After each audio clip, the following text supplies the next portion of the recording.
Welcome to my YouTube channel authentic study centre. আজকে এই যে দশমিকের গুণ করা আজকে আমরা শিখবো, কারণ এটা খুবই জানা দরকার। অনেকে স্বচ্ছ ধারণা বা জ্ঞান না থাকার কারণে ভুল করে, হয়তো অঙ্ক সে ভালো পারে কিন্তু এই দশমিকের গুণ করতে গিয়ে সে আটকে যায় বা দেরি হয়। সেক্ষেত্রে দেখো এই যে 2.5 গুণ 0.03 এটা গুণ করব কি করে। এই যে দশমিকগুলো আছে না, দশমিকগুলো প্রথমে নেই ভাববে। এখানে শুধু 25 আছে আর 3 আছে, তাহলে কত হয় 75। এবারে দেখবে এই দশমিকের পরে কটা অঙ্ক আছে, দশমিক পরে 5 একটা অঙ্ক, আর এই দশমিকের পরে ডান দিকে আর কি একটা দুটো অঙ্ক, তাহলে দুটো আর একটা মোট 3টে অঙ্ক। এখানে দশমিকটা ঠিক সেই রকম ভাবেই বসাতে হবে। দেখো একটা দুটো অঙ্ক, এখানে একটা শূন্য খাই 3টে করবে, দিয়ে দশমিক দেবে 0.075।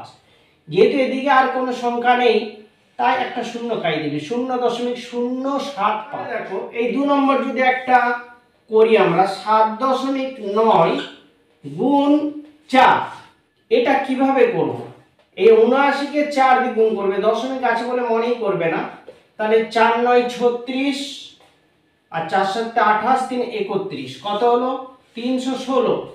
কিন্তু এখানে দেখো এই দশমিকের পর একটা অঙ্ক আছে, কিন্তু এটা গোটা 4, দশমিক নেই, ফলে একটার পরে ডান দিক থেকে গুনবে, একটার পরে দশমিক হবে, এটা হবে 31.6। এর উত্তর হবে 31.6।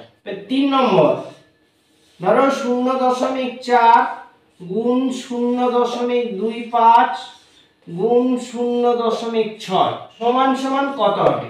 দশমিক নেই, 4 আর 25 গুণ করলে কত হয়, 25 4 100, 100 6 600, 600 বসিয়ে দেবে। তারপর দেখবে দশমিকের পরে একটা অঙ্ক, এখানে দুটো 3টে, এখানে 4টে, এখানে তো 3টে আছে, তাহলে এখানে একটা শূন্য খাই দেবে, দশমিক এদিকে নেই যেহেতু কোনো সংখ্যা, তাহলে 0.0600। এর উত্তর হবে এটা। কমেন্ট বক্সে তোমাদের একটা অঙ্ক দিচ্ছি এরকম দশমিকের গুণ, তোমরা সবাই করে সেটা জানাও কত উত্তর হবে। 2.7 গুণ 0.2 সমান সমান কত হবে, এর মান কত হবে তোমরা প্রত্যেকে জানাবে। আর আমার এই চ্যানেল যদি ভালো লেগে থাকে অবশ্যই সাবস্ক্রাইব করবে, লাইক করবে এবং শেয়ার করবে।